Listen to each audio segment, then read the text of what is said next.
Hello three N family. तो कैसे हैं आप सब? आई होप कि आप सभी लोग एकदम फर्स्ट क्लास होंगे। काफ़ी सारे लोग लाइव स्ट्रीम में जाके कह रहे थे कि भाई जाके नोवेल एक्सप्लेन करो, नोवेल एक्सप्लेन करो। तो गाइज मैंने सिर्फ वो ट्राई करने के लिए ही चालू की थी लाइव स्ट्रीम की लाइव स्ट्रीम होती है कि नहीं होती है, एक्टिव हुई कि नहीं हुई। तो जब गेम स्टार्ट किया, एक गेम खेला, दो तीन लोग लाइव स्ट्रीम में देखा तो वो लोग भी आ गए, तब उनके साथ खेलना पड़ गया। एक एक मैच कर करके 3-4 मैच हो गए। देखो, अब आप ही लोगों आप लोगों को मना करना अच्छा भी नहीं लगता। तो एक एक करके 2-3 गेम खेले, इसके बाद फटाफट निकल के आया हूँ और अब ये फटाफट नोवेल एक्सप्लेन करते हैं। और इस नोवेल के बाद हम लोग फिर से लाइव स्ट्रीम करेंगे। तो जिसने भी उस चैनल को सब्सक्राइब नहीं किया वो जाके कर लेना। और हम लोग फ्री फायर की लाइव स्ट्रीम करेंगे उस वाले में। तो फ्री फायर के बालों आप लोग पहुँच जाओ। तो चलो फटाफट से अब नोवेल को एक्सप्लेन करना स्टार्ट करते हैं। आप लोग लाइक शेयर और सब्सक्राइब मार दो। पिन कमेंट में आप लोग को चैनल का लिंक है, तो वहाँ से जाकर उसे भी सब्सक्राइब कर लो। और हाँ, पिछले एपिसोड में हमने क्या देखा था? पिछले एपिसोड में हमने देखा था कि जोयान म्यूहान के घर पे पहुंच चुका था, जिसे उसने बोला था कि मुझे तुम्हारी फॉर्मेशन चाहिए है ताकि मैं दूसरी सिटी पे जा सकूं। तो म्यूहान अपने मन में सोच रहा होता है कि 3 दिन पहले तो मेरे को पीट के गया है और आज मेरे से ही मदद मांगने आ गया है, जो सोच के उसे काफी ज्यादा गुस्सा आ रहा होता है। तो पिछला एपिसोड हमारा यहीं पर एंड हुआ था। तो नेक्स्ट एपिसोड स्टार्ट होता है बिल्कुल वहीं से। जियोयान की बात को सुनकर म्यूहान यहाँ पे जियोयान को ही देख रहा होता है और सोच रहा होता है कि आखिरकार ये उससे फॉर्मेशन मांगने के लिए क्यों आया है। और इस टाइम पे सभी भीड़ वाले लोग भी म्यूहान को ही देख रहे होते हैं कि आखिरकार ये क्या बोलेगा। हालांकि तभी म्यूहान कहता है, ओल्ड मैं प्रेजेंट टाइम पे इस फॉर्मेशन को कंट्रोल करने में कैपेबल नहीं हूँ, इसीलिए मैं आपकी कोई भी मदद नहीं कर सकता, आपको किसी और को ढूंढ लेना चाहिए। और इसके बाद वो अपनी छड़ी को उठाता है और वापस से अपने घर की तरफ जाने लगता है। ये देखकर जुआन के तो फेस इंप्रेशन काफी ज्यादा चेंज हो जाते हैं। लेकिन तभी चीलिन काफी ज्यादा नाराज होते हुए कहते हैं, म्यूहान तुम जानबूझ के चीजें कठिन क्यों बना रहे हो? मुझे पता है कि ये फॉर्मेशन स्पिरिचुअल पावर पे डिपेंड करती है, ना कि किसी की डुइकुई पावर पे। और इसके बाद तुरंत ही एक डुइकुई पिलर सीधा ही म्यूहान की तरफ चार्ज कर देते हैं। ये देखकर म्यूहान, जिसने कि अपनी एक चलने वाली छड़ी को पकड़े हुए था, तुरंत ही जमीन पर तेज से मारता है और उसके सामने का जो पत्थर होता है तुरंत ही टूट फूट जाता है। और इसके बाद चिलिन का जो वो अटैक था डुइकुई पिलर का, वो भी हवा में ही ब्लास्ट हो जाता है। ये देखकर तो सभी लोग काफी ज्यादा शॉक हो जाते हैं कि आखिरकार म्यूहान ने ये कैसे किया। हालांकि वहां पे सभी लोगों को ये पता था कि ये म्यूहान की स्पिरिचुअल पावर है। और जोयान इस टाइम पे ज्यादा चौंक गया था, क्योंकि उसने फील कर लिया था कि ये पावर यूनिटी स्टेज में भी एडवांस लेवल के लगभग पहुंच चुकी है। मान यानी कि 3 दिन पहले से काफी ज्यादा पावरफुल स्पिरिचुअल पावर थी इस टाइम पे म्यूहान की। इसके बाद म्यूहान तुरंत ही घूमकर जियोयान और उसके पूरे ग्रुप को देखता है। इस टाइम पे उसकी आंखें लाल होती हैं, चेहरा कांप रहा होता है और पूरी बॉडी से मर्डरस और रिलीज हो रहा था। इसके बाद वो काफी ज्यादा नाराज भरी आवाज में कहता है, मैं चीजों को ठीक बना रहा हूँ, आप कहते हैं कि मैं आपके लिए चीजें कठिन कर रहा हूँ। जिसके बाद वो जुआन की तरफ देखते हुए कहता है, तुम कहते हो कि मैं चीजें कठिन बना रहा हूँ, क्या तुमने 3 दिन पहले मेरा हाथ नहीं तोड़ दिया था? और क्या तुम उम्मीद करते हो कि इसके बाद भी मैं मुस्कुराता हुआ चेहरा लेकर तुम्हें ग्रीट करूंगा, तुम्हारा स्वागत करूंगा? क्या मैं चूतिया हूँ? इस टाइम पे म्यूहान की नाराजगी से साफ साफ पता लगाया जा सकता था कि वो जियोयान से रिलेटेड हर एक व्यक्ति को मार डालना चाहता है। हालांकि यहाँ पे तो जियोयान बिल्कुल ही शांत रहता है, क्योंकि उसे पता था कि इसे तो जिंदा ही नहीं रहना चाहिए था। हाथ तोड़ना तो फिर भी इसी के लिए अच्छी बात थी कि ये जिंदा है अभी तक। लेकिन जियोयान खुद को कंट्रोल करता है और इसके बाद म्यूहान की तरफ देखते हुए कहता है, हाँ हाँ मास्टर म्यू, मुझे लगता है कि आपको खुश होना चाहिए। आखिरकार एक हाथ खो देना अपना जीवन खो देने से तो ज्यादा ही अच्छा है। सॉरी, ये लुओजिन ने कहा था। और इसके बाद लुओजिन स्माइल करते हुए तुरंत ही जोयान के सामने आ जाता है। यह देखकर म्यूहान के फेस इंप्रेशन और भी ज्यादा सैड हो जाते हैं। जिसके बाद वो गहरी आवाज में कहता है, तुम तो वही बच्चे हो ना जो 3 दिन पहले आए थे? जिस पे लुओजिन स्माइल करते हुए कहता है, हाँ हाँ, अगर मैं नहीं होता तो आप सिर्फ अपना एक हाथ नहीं अपना जीवन भी खो चुके होते। हालांकि म्यूहान को इस तरीके का लहजा बिल्कुल भी पसंद नहीं था, लेकिन उसे अपने दिल में अच्छी तरीके से पता था कि लुओजिन ने जो कुछ भी कहा है वो पूरी तरीके से सही है। अगर लुओजिन ने 3 दिन पहले उसे नहीं रोका होता तो जियोयान ने तो उसे पहले ही मार डाला होता।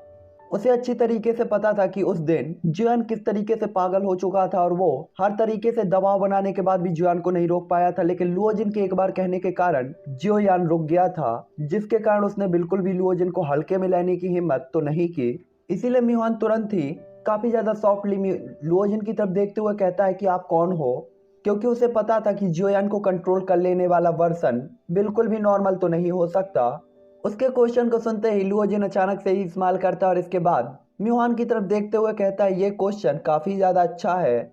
और इसके बाद वो कहता है मेरा नाम लुओजिन है और शायद आपने ये नाम पहले कभी नहीं सुना होगा। हालांकि मेरी एक और पहचान है और मेरा मानना है टीचर म्यू ने उसे काफी ज्यादा बार सुना होगा। ये देखकर म्यूहान काफी ज्यादा शौक होता है और तुरंत ही बड़बड़ाते हुए कहता है कि आप मुझे बताएं कि आपकी दूसरी आइडेंटिटी क्या है। इस क्वेश्चन को सुनकर तो सभी भीड़ और म्यूहान सभी लोग बस लुओजिन को ही देख रहे थे, जबकि एल्डर गुली, चिलिन और जियोयान और एल्डर जुआन काफी ज्यादा चिल तरीके से खड़े हुए थे। तभी लुओजिन कहता है मेरी दूसरी आइडेंटिटी है हिडन क्लाउड पवेलियन का पवेलियन मास्टर। और इतना कहने के बाद ही सारी भीड़ चौंक जाती है और तुरंत ही लियोजिन अपने पीठ के पीछे से हाथ को सामने करता है और उसके हाथ पे दिखाई देता है एक जेड व्हाइट पंखा। चाइनीज लोग नहीं लिए रहते वो छोटा सा। और ये पंखा या कि फैन सिंबल होता था हिडन क्लाउड पवेलियन के पवेलियन मास्टर का। और ये जैसे ही अपेयर हुआ तो पूरी भीड़ अचानक से ही चुप हो जाती है, फिर ड्रॉप साइलेंस। और सभी लोग बस अपने दिल में ही सोच रहे होते कि क्या सच में ये हिडन क्लाउड पवेलियन का पवेलियन मास्टर है। तभी म्यूहान भी अपने दिल में डरते हुए काफी ज्यादा शौक होते हुए और अनट्रस्टेड तरीके से कहता है hidden cloud pavilion Z fan, ये कैसे हो सकता है। तभी लुओजिन म्यूहान की तरफ देखते हुए कहता है क्यों, क्या तुम्हें मुझ पर विश्वास नहीं है। तभी म्यूहान कहता है इम्पॉसिबल, हिडन क्लाउड पवेलियन के पवेलियन मास्टर तो पहले ही डाउडी लेवल पर एंटर हो चुके हैं। आप तो केवल 8 star half martial emperor level पर हैं। आप भला हिडन क्लाउड पवेलियन के पवेलियन मास्टर कैसे हो सकते हैं। तभी एल्डर जुआन भी कहते हैं इसमें कुछ भी इम्पॉसिबल नहीं है टीचर म्यू, आपके सामने जो पर्सन है वही रियल हिडन क्लाउड पवेलियन के पवेलियन मास्टर हैं। म्यूहन जैसे ही एल्डर जुआन को देखता है तो काफी ज्यादा चौंक जाता है और इसके बाद वो कहता है काफी ज्यादा लड़खड़ाती हुई आवाज में यह लेकिन लेकिन मैंने खुद यूनियन पवेलियन के पवेलियन मास्टर की पावर को चेक किया है। तभी लुओजिन भी स्माइल करते हुए कहता है आपकी बात में शक करने की कोई भी जरूरत नहीं है। आपने जब वहां पे जांच की थी तब आपको यूनियन पवेलियन के अंदर जिस चीज को डाउडी लेवल के वॉरियर और पवेलियन मास्टर माना था वो केवल हमारे हिडन क्लाउड पवेलियन के गार्डियन हैं और उनकी पावर आपसे ज्यादा है, इसीलिए शायद आपने उन्हें मान लिया कि वो हमारे हिडन क्लाउड पवेलियन के पवेलियन मास्टर हैं। लुओजिन की बात को सुनकर तो म्यूहान के होश ही उड़ गए थे कि आखिरकार यंग एज का ये पर्सन हिडन क्लाउड पवेलियन का पवेलियन मास्टर है। हालांकि लुओजिन को इन चीजों से कोई भी फर्क नहीं पड़ता था, इसलिए वो स्माइल करते हुए कहता है मास्टर म्यू, मैं बस आपसे यही जानना चाहता हूँ कि क्या ये पवेलियन मास्टर आपकी टेलीपोर्टेशन फॉर्मेशन को उधार ले सकता है। ये सुनकर म्यूहान की पूरी बॉडी कांपने लगती है, उसे काफी ज्यादा गुस्सा आता है लेकिन वो खुद को कंट्रोल करता है और इसके बाद चेहरे पे एक फोर्सफुली स्माइल लाता है और कहता है हाँ हाँ पवेलियन मास्टर, मुझसे मजाक कर रहे होंगे। आखिरकार पवेलियन मास्टर ने मेरी जान बचाई है तो इस ओल्ड मैन को अपनी पूरी ताकत लगाकर इस फॉर्मेशन को एक्टिवेट करना चाहिए और आपकी मदद करनी चाहिए। म्यूहान की बात को सुनकर लुओजिन स्माइल कर ही पाता कि तभी म्यूहान काफी ज्यादा एरोगेंट वे में कहता है कि इस फॉर्मेशन का यूज केवल पवेलियन मास्टर ही कर सकते हैं, क्योंकि जब मैंने अपना एक हाथ खो दिया था तो मैं एक साथ काफी सारे लोगों को टेलीपोर्ट नहीं कर सकता, तो बाकी लोगों के लिए किसी और को खोजना चाहिए। यह सुनकर लुओजिन को काफी ज्यादा गुस्सा आता है कि अभी भी म्यूहान ने अपना मन नहीं बदला। जिसके बाद लुओजिन कहता है टीचर म्यू, आप एक बार में 100 लोगों को टेलीपोर्ट कर सकते थे, फिर आपके लिए यह कहना कि आप केवल एक ही लोग को टेलीपोर्ट कर पाएंगे यह क्या झूठ नहीं है।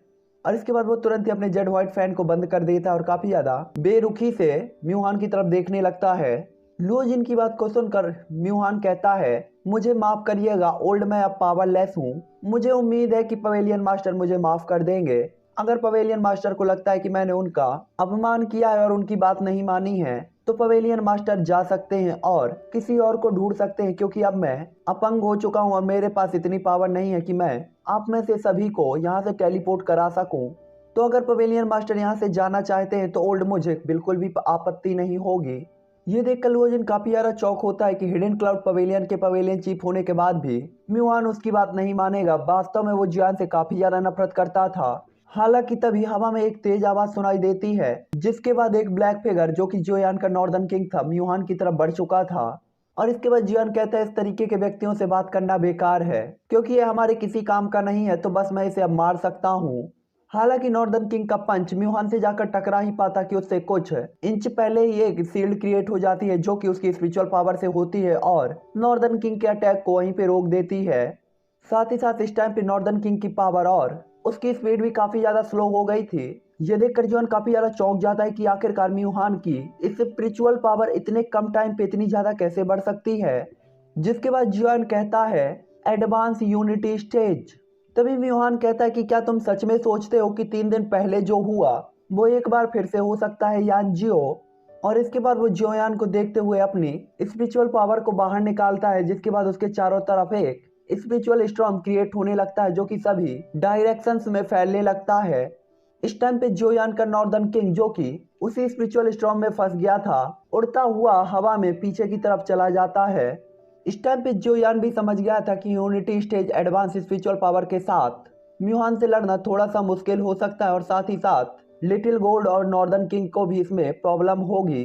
हालांकि चाहे कुछ भी हो जोयान एक बार ट्राई करना चाहता था। जिसके बाद जोयान काफी ज्यादा कोल्ड लहजे में कहता है कि ये डिसाइड करना आपके ऊपर नहीं है कि हिस्ट्री खुद को दोहराएगी या नहीं, चलिए देखते हैं। और इसके बाद जोयान की बॉडी से अचानक ही गोल्डन कलर की लाइटें निकलने लगती है, जिसके बाद वो लाइट सीधा ही म्यूहान की तरफ बढ़ने लगती है। और इसके बाद नॉर्दर्न किंग जो कि पीछे की तरफ चला गया था वो भी तुरंत ही उड़ता हुआ म्यूहान की तरफ चार्ज हो जाता है। ये देखकर म्यूहान तुरंत ही एक ठंडी सांस लेता है और इसके बाद अपने हाथ की छड़ी को तेजी से पकड़ता है, जिसके बाद वो तुरंत ही एक स्वॉर्ड में चेंज हो जाती है और म्यूहान उसे अपनी पूरी पावर के साथ स्लैश करता है। जिसके बाद एक एनर्जी स्टॉर्म जो कि स्पिरिचुअल स्टॉर्म था म्यूहान की स्वॉर्ड के अटैक के साथ लिटिल गोल्ड और नॉर्दर्न किंग की तरफ बढ़ जाता है। और इसके बाद वो तुरंत ही 2 अटैकों में चेंज होकर लिटिल गोल्ड और नॉर्दर्न किंग को रोक देते हैं। हालांकि ये टाइम बहुत कम था, लेकिन म्यूहान जैसे एक पावरफुल वॉरियर के लिए ये टाइम पहले ही काफी था और वो तुरंत ही अपने छड़ी को तुरंत एक भाले में चेंज करता है, जिसके बाद उसे अपनी डुइकुई की हेल्प से लिटिल गोल्ड और नॉर्दर्न किंग की तरफ शूट कर देता है। जिसके बाद वो अटैक तुरंत ही 2 डुइकुई पिलर में चेंज होकर सीधा ही लिटिल गोल्ड और नॉर्दर्न किंग से टकराता है और दोनों ही उड़ते हुए हवा में काफी ज्यादा पीछे की तरफ जाते हैं। इस टाइम पे नॉर्दर्न किंग की चेस्ट में नाखून के बराबर एक दरार भी देखी जा सकती थी जो कि तुरंत ही ठीक हो गई थी, लेकिन ये बताने के लिए काफी था कि म्यूहान की पावर कितनी ज्यादा बढ़ चुकी है। हालांकि नॉर्दर्न किंग के कंपैरिजन में लिटिल गोल्ड काफी ज्यादा बुरी हालत में था। न केवल उसके ड्रैगन स्केल का एक हिस्सा अटैक से डैमेज हो चुका था, बल्कि लिटिल गोल्ड के मुंह पे ब्लड के भी कुछ क्रिस्टल थे। और जोयान जब ये देखता है तो तुरंत ही काफी ज्यादा उदास हो जाता है। इस टाइम पे गुली और चिली ने भी पावर के इस गैप को फील कर लिया था। उन्हें पता था कि यूनिटी स्टेज पर स्पिरिचुअल पावर को बढ़ाना कितना ज्यादा मुश्किल होता है, लेकिन अगर कोई भी यूनिटी स्टेज पे अपनी पावर को बढ़ाकर एडवांस लेवल तक ले जाता है और अपने एक सोल बीड को क्रिएट कर लेता है तो उसकी फाइट करने की पावर काफी ज्यादा बढ़ जाती है। और म्यूहान के साथ भी ऐसा ही था। इस टाइम पे म्यूहान भी काफी ज्यादा सेटिस्फाइड होता है अपनी पावर के साथ कि वो नॉर्दर्न किंग और लिटिल गोल्ड को एक ही बार में पीछे करने में कैपेबल है। आखिरकार 3 दिन पहले की फाइट के बाद उसने बिल्कुल भी लापरवाही करने की हिम्मत नहीं की थी। जिसके बाद वो यान की तरफ देखते हुए कहता है, यान जियो, क्या तुम इन छोटी छोटी चालों पर ही भरोसा कर रहे हो? इस टाइम पे लुओ जिन यान की तरफ देखता है जो कि अरीना में खड़ा हुआ था, तो वो देख सकता था कि जॉन काफी ज्यादा सीरियस है, लेकिन यान अभी भी काफी ज्यादा शांत दिखाई दे रहा था। जिसे देखकर लुओजिन समझ गया था कि जियोयान को अपने ऊपर पूरा ही ट्रस्ट है। हालांकि तभी कुछ देर बाद शांत रहने तक जियोयान स्माइल करते हुए कहता है, सचमुच आपने 3 दिनों में अपनी पावर को काफी ज्यादा बढ़ा लिया है। यह बताने के लिए पहले ही काफी है कि आप कितने ज्यादा टैलेंटेड हैं और जीनियस भी। जियोयान की बात को सुनकर म्यूहान काफी ज्यादा सीरियस तरीके से जियोयान को देख रहा होता है, क्योंकि उसे समझ में नहीं आता कि जियोयान ने उसकी तारीफ की है या जियोयान उसका मजाक उड़ाना चाहता है। लेकिन म्यूहान को जियोयान की बात सुनकर काफी ज्यादा गुस्सा आ रहा होता है। तभी जियोयान भी कॉन्फिडेंस में कहता है, हाँ हाँ म्यूहान, लिटिल गोल्ड और नॉर्दर्न किंग मेरे ट्रम्प कार्डों में से ही एक हैं और ये तुमसे निपटने के लिए काफी हैं। जियोयान की कोल्ड वॉइस को सुनकर म्यूहान भी स्माइल करते हुए कहता है, अगर ये 3 दिन पहले की बात होती तो ओल्ड मैं थोड़ा सा टेंशन ले सकता था, लेकिन अब तो ये मेरे नजदीक भी नहीं आ सकते। तो आप किस आधार पर सोचते हैं कि ये मेरे लिए पर्याप्त होंगे? जब जियोयान ने यह सुना तो वो खुद को रोक नहीं पाया और इसके बाद स्माइल करते हुए अपना सिर उठाता है और नॉर्दर्न किंग और लिटिल गोल्ड की तरफ देखते हुए कहता है, वापस आओ। जिसके बाद जियोयान तुरंत ही नॉर्दर्न किंग को अपनी स्टोरेज रिंग में रख लेता है और लिटिल गोल्ड जैसे ही आता है तो आसमान में म्यूहान की तरफ देखते हुए 2 बार पावरफुल रोर करता है और इसके बाद सीधा ही जियोयान के कंधे पर बैठ जाता है। जब म्यूहान देखता है कि जियोयान ने अपने एक ही थॉट के साथ लिटिल गोल्ड और नॉर्दर्न किंग को बुला लिया है तो वो चौंकते हुए कहता है कि यान जियो, आप इन 2 साथियों के बिना मेरे एक भी अटैक को झेलने में कैपेबल नहीं है। और इस टाइम पे उसके आसपास का जो स्पिरिचुअल स्टॉर्म होता है वो भी काफी ज्यादा खतरनाक तरीके से फ्लैक्चुएट करना स्टार्ट कर देता है। तभी जियोयान कहता है, मैं स्टार्टिंग में खुद फाइट करने के लिए नहीं आया क्योंकि मुझे ज़रूरत नहीं थी, और अब मैंने उन्हें वापस बुला लिया है क्योंकि अब उन्हें आपके साथ फाइट करने की ज़रूरत नहीं है। और जहाँ तक रही ट्रम्प कार्ड की बात, तो इतना कहने के बाद जियोयान हंसने लगता है। जियोयान की बात को सुनकर म्यूहान काफ़ी ज़्यादा चौंक जाता है क्योंकि उसने देखा था कि स्टार्टिंग से ही जियोयान काफ़ी ज़्यादा शांत था, जिसके कारण म्यूहान को अपने दिल में शक होने लगता है। और इसके बाद वो लुओजिन की तरफ देखता है क्योंकि प्रेजेंट टाइम पे केवल लुओजिन ही एकमात्र ऐसा पर्सन था जिससे उसे थोड़ा सा खतरा हो सकता था। तभी जियोयान म्यूहान की तरफ देखते हुए कहता है, चिंता मत करो, तुमसे निपटने के लिए मुझे उसकी कोई ज़रूरत नहीं है। और इसके बाद जियोयान तुरंत ही अपनी ताली को 3 बार बजाता है, जिसके बाद खाली जगह में किंग म्यू अपेयर होते हैं। और इसके बाद सभी लोग जितने भी वहां पे खड़े हुए थे तुरंत ही उस फिगर की तरफ देखते हैं जो कि अभी अभी अपेयर हुई थी। किंग म्यू तुरंत ही जियोयान के पास पहुंच जाते हैं और इसके बाद म्यूहान की तरफ देख रहे होते हैं और काफी ज्यादा अजीब तरीके से स्माइल भी कर रहे होते हैं। इस टाइम पे उनकी ग्रीन ग्रीन आंखों में हल्की सी डिसरिस्पेक्ट भी होती है म्यूहान के लिए। तभी जियोयान भी काफी ज्यादा बंदर की तरह उछलते हुए कहता है, तुम्हें मेरे ट्रम्प कार्ड देखने थे ना, तो चलो फिर एक बार फिर से कोशिश करके देखते हैं। आखिरकार किंग म्यू के प्रेजेंट होने के बाद म्यूहान के बारे में तो भूल जाओ, अगर यहाँ पे एक एलाइड डाउडी लेवल का वॉरियर भी होता तो किंग फैंग या किंग म्यू उसके खिलाफ लड़ सकते थे। इस टाइम पे म्यू हान की नज़र बिल्कुल किंग म्यू पर ही होती है।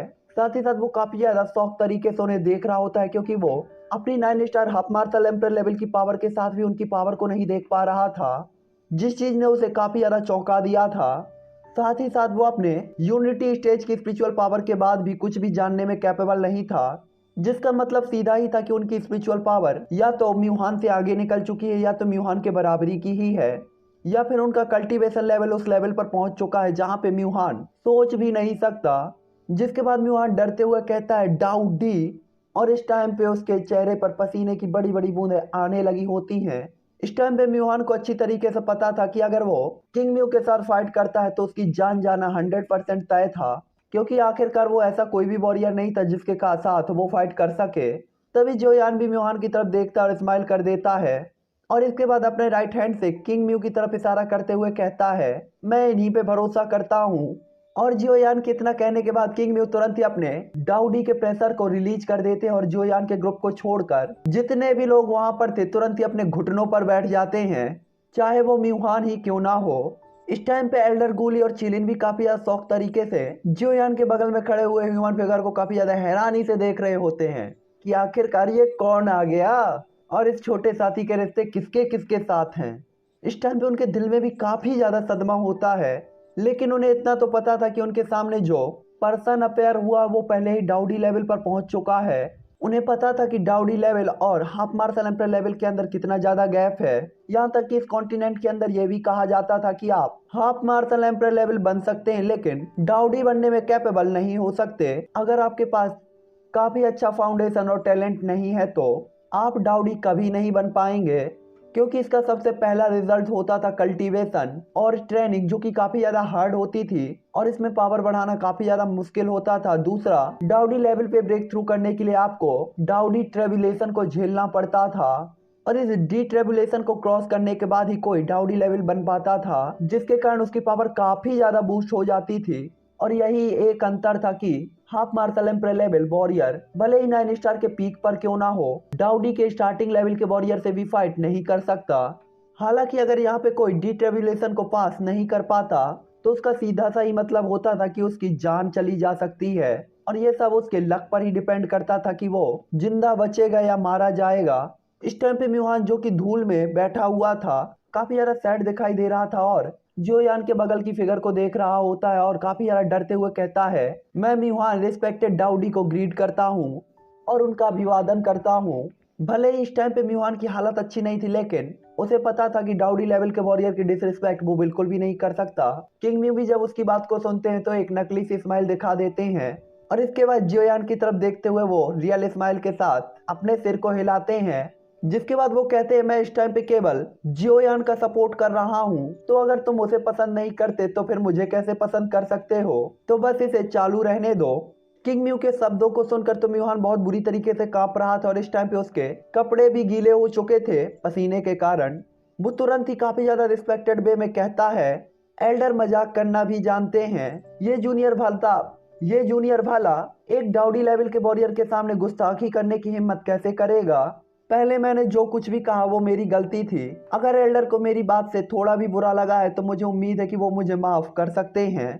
इस टाइम पे किंग फेंग जो होते हैं वो जियोयान के इक्वली ही एज के लग रहे होते हैं, लेकिन उनकी पावर के साथ म्यूहान उन्हें एल्डर कह के रिस्पेक्टेड वे में ट्रीट कर रहा होता है।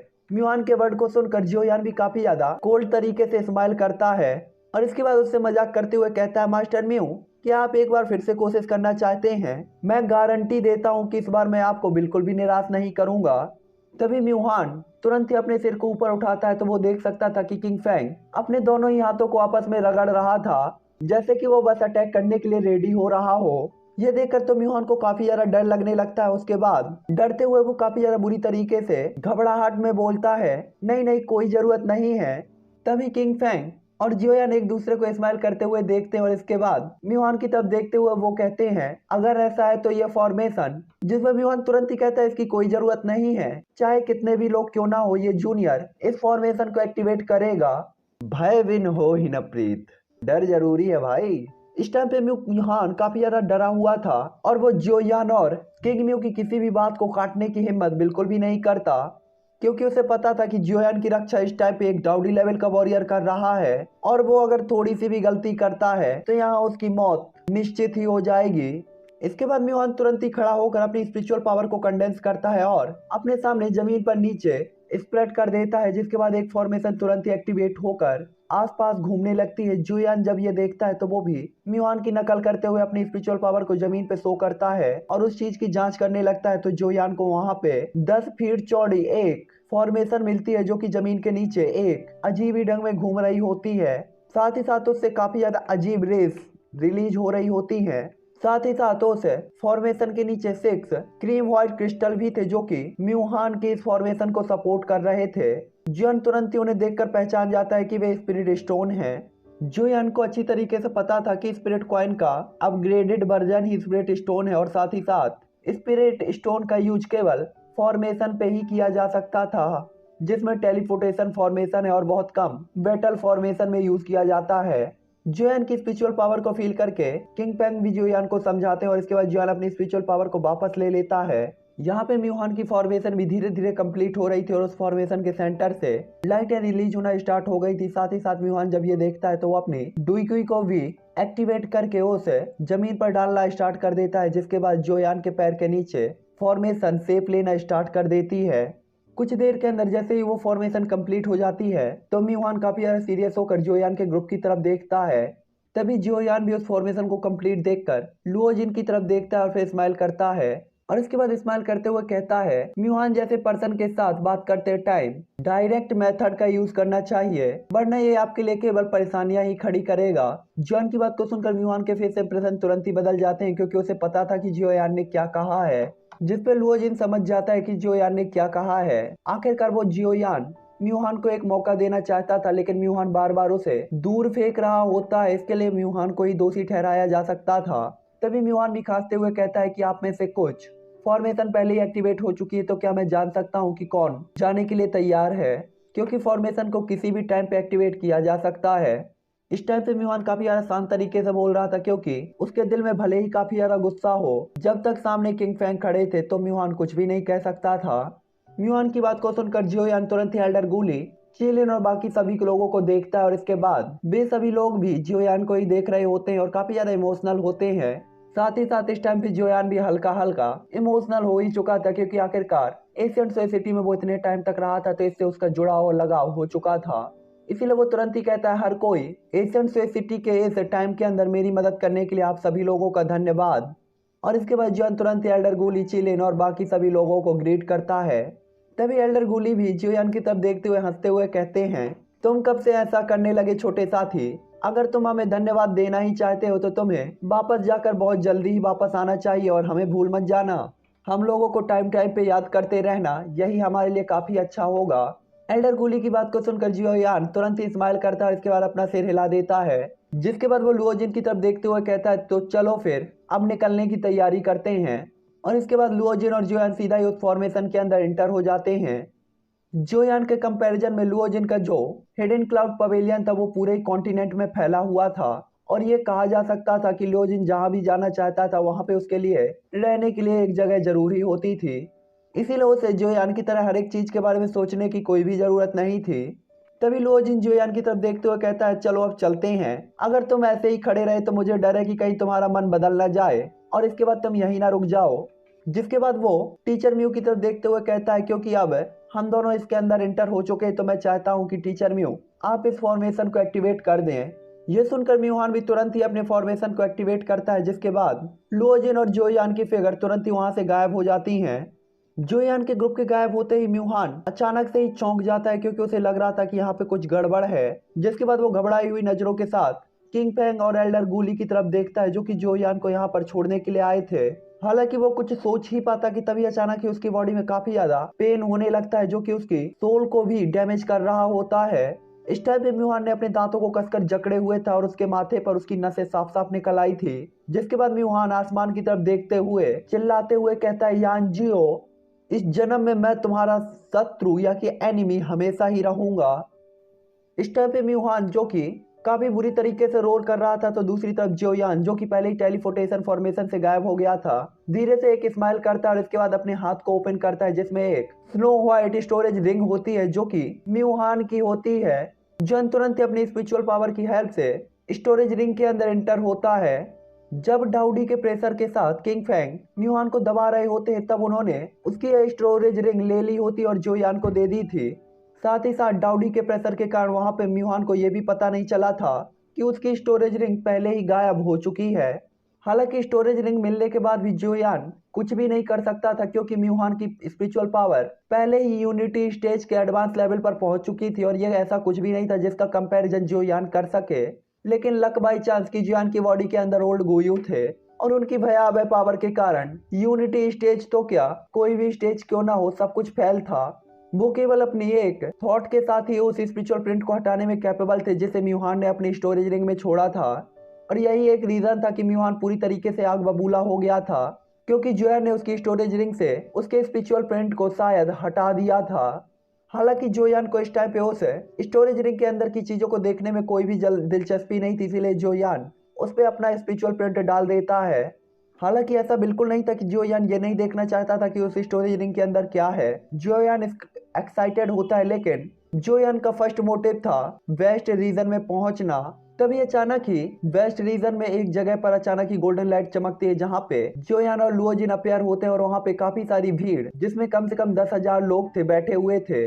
साथ ही साथ जोयान और लुओजिन देख सकते थे कि यहाँ पे बैठे हुए जितने भी लोग हैं वो लगभग हाफ मार्शल एम्पर लेवल पर हैं और एशियन स्विस सिटी के कंपैरिजन में तो ये कई गुना ज्यादा थे। जो देखकर जोयान कहता है कि क्या ये बेस्ट रीजन है। जिसके बाद जोयान तुरंत स्माइल करते हुए कहता है कि मैं बस यही सोच रहा हूँ कि बेस्ट रीजन में मेरी पावर कितनी बढ़ेगी। जोयान जैसे ही बेस्ट रीजन में पहुंचता है तो वो देख सकता था कि आसमान में एक पावरफुल एनर्जी बैरियर है, जो कि सेंट्रल एरिया और साउथ एरिया को दो अलग तरीकों में डिवाइड कर रहा था। साथ ही साथ बैरियर इतना चौड़ा और बड़ा था कि एक जगह खड़े होकर इसके दूसरे छोर को नहीं देखा जा सकता था, और पावरफुल इतना था कि डाउडी लेवल का वॉरियर भी इसे तोड़ नहीं सकता था।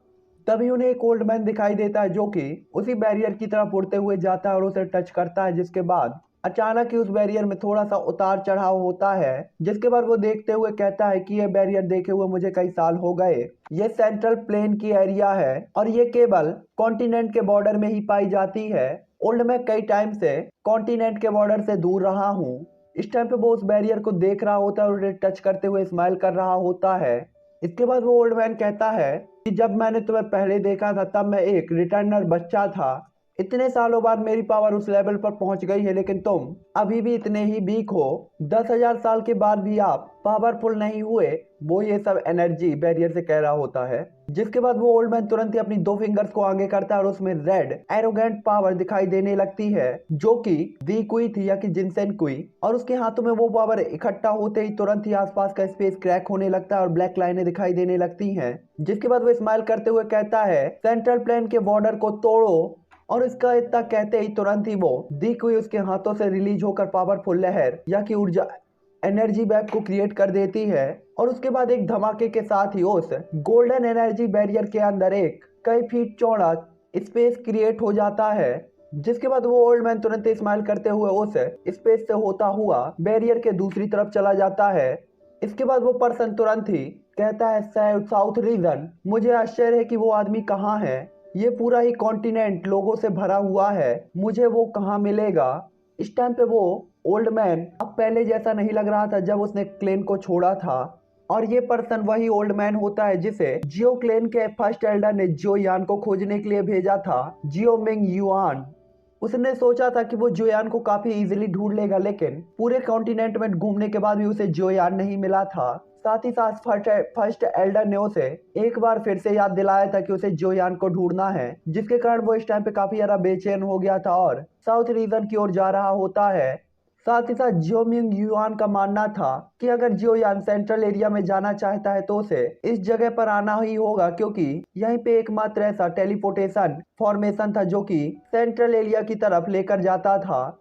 हालांकि उसने कभी भी नहीं सोचा था कि जियोयान जब वेस्ट रीजन पे निकल जाएगा, जब वो साउथ रीजन पर आएगा। हालांकि यहाँ पे जियोयान वेस्ट रीजन के अंदर एंटर हुआ था तो वहीं डुइकी कॉन्टिनेंट के अंदर एक छोटी सी पहाड़ी के पास चारों तरफ जहर या कि पॉइजन की फॉग फैली हुई थी। साथ ही साथ वहां पे एक सॉफ्ट सी लड़की अपने कल्टीवेशन में बैठी हुई थी और वो 9 स्टार डाउसैंग लेवल से ब्रेक थ्रू करके हाफ मार्शल एम्पर लेवल पर पहुंच चुकी होती है। साथ ही साथ ये पॉइजन जो कि आसपास फैला हुआ था वो भी उसकी बॉडी के अंदर अब्जॉर्ब हो चुका था, और रिफाइन होने के बाद ये उसकी बॉडी की पावर या कि उसका ही पार्ट बन चुका होता है। हालांकि वो अभी भी पूरी तरीके से हाफ मार्शल एम्पर लेवल पर ब्रेक थ्रू नहीं कर पाई थी, जिसके कारण वो काफी ज्यादा टेंशन में भी आती जा रही थी, क्योंकि उसे जितना जल्दी हो सके ब्रेक थ्रू करना था। और ये यंग लेडी वही थी जिसने द्वीकी कॉन्टिनेंट के अंदर जोयान के लिए सब कुछ किया था, साथ ही साथ अपनी जान देने को भी रेडी थी, और वो थी लिटिल फेरी डॉक्टर। तो चलिए नेक्स्ट एपिसोड पे देखेंगे कि अब क्या होने वाला है। लिटिल फेरी डॉक्टर जल्दी से ब्रेक थ्रू करके आ जाए, लेकिन लिटिल फेरी डॉक्टर अभी भी नहीं आएगी, अभी टाइम लगेगा, देखो क्या होता है, शायद आ भी जाए अगर राइटर ने चाहा तो, और अगर राइटर नहीं चाहेगा तो कुछ नहीं होगा। तो मैं मिलता हूँ आपसे नेक्स्ट एपिसोड पे, तो थोड़ा सा वेट कर लो, मैं ये एपिसोड अपलोड करता हूँ, इसके बाद नेक्स्ट एपिसोड पे मिलूंगा। और हाँ, सीधा मिलना तुम लोग 1 बजे की स्ट्रीम में, जो कि हम लोग की होगी, किस चीज़ की स्ट्रीम करनी थी, हाँ फ्लेम एम्पर नहीं यार, फ्री फायर की।